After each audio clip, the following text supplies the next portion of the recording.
Bismillahirrahmanirrahim. Momen-momen diterimanya doa. Yang pertama kata beliau adalah malam Lailatul Qadar. Ini sudah masyhur ya.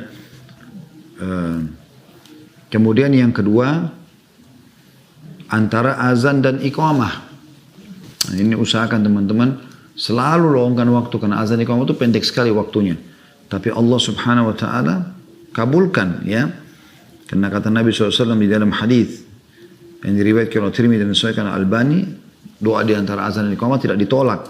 Kemudian di penghujung malam ya, jelang subuh itu sepertiga malam, itu jelas hadisnya di mana Nabi SAW bersabda, kalau tertinggal sepertiga malam maka Allah akan turun ke langit bumi lalu bertanya kepada para malaikat, adakah yang memohon saya berikan, adakah yang minta tolong saya tolong, adakah yang punya hajat saya penuhi. Kemudian juga saat mendengarkan ya, panggilan azan menuju sholat fardu sebagaimana disebutkan dalam hadis Abu Daud dan disahihkan oleh Albani gitu. Juga termasuk ketika hujan turun sebagaimana disebutkan dalam hadis riwayat Abu Daud dan dihasankan oleh Albani. Ini sekarang lagi mulai mau masuk musim hujan ya. Ini sangat luar biasa waktu-waktu yang mustajab doa. Banyak orang berkeluh kesah, harusnya kita selalu berdoa kepada Allah Subhanahu wa taala. Kemudian yang selanjutnya adalah saat pertempuran dalam jihad sedang berkecamuk. Sebagaimana disebutkan dalam hadis riwayat Abu Daud dan disahihkan oleh Albani. Kalau terjadi peperangan ya.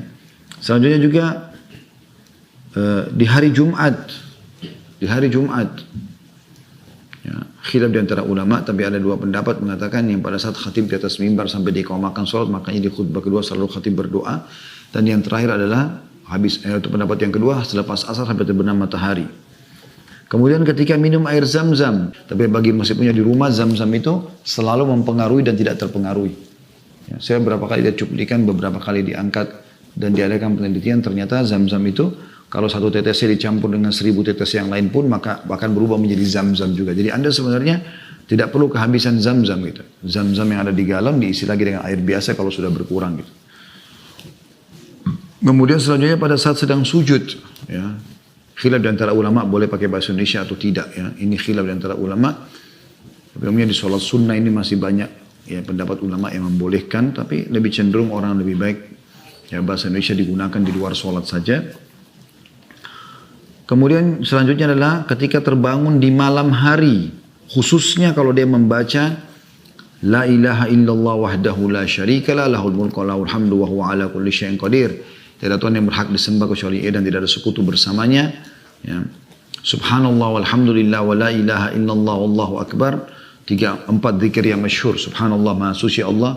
Subhanallah walhamdulillah segala puji bagi Allah wa la ilaha illallah. Tidak ada Tuhan yang berhak disembah kecuali Allah. Wallahu akbar. Allah maha besar. Kemudian yang zikir terakhir adalah wala haula wala quwata illa billahil aliyil azim. Tidak ada daya dan kekuatan kecuali milik Allah yang maha mengetahui. Ya.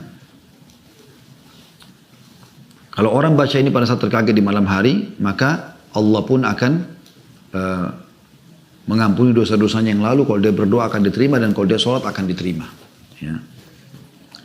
Begitu juga dengan membaca, libatkan dalam doa kita doanya Dhannun.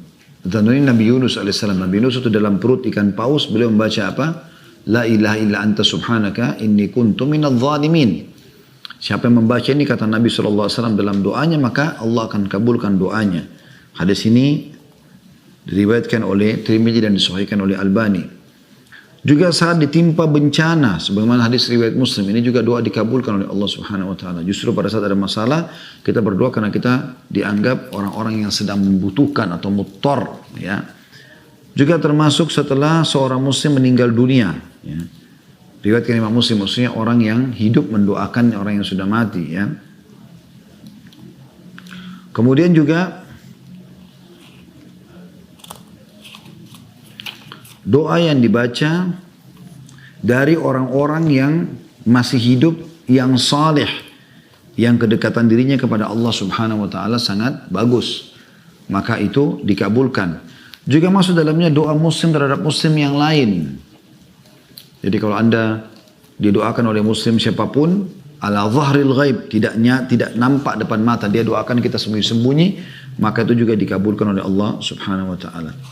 Kemudian juga di bulan Ramadan yang sudah masyhur ini diterima doanya ya orang-orang yang berdoa, terutama yang puasa. Kemudian ketika ayam berkokok, ya, semuanya disebutkan dalam hadis Bukhari Muslim semuanya ini, kalau ya akan dikabulkan doa pada saat kita mendengarkan kokokan ayam. Kata Nabi SAW, kalau kalian dengarkan kokokan ayam, maka sebaiknya ya Anda berdoa.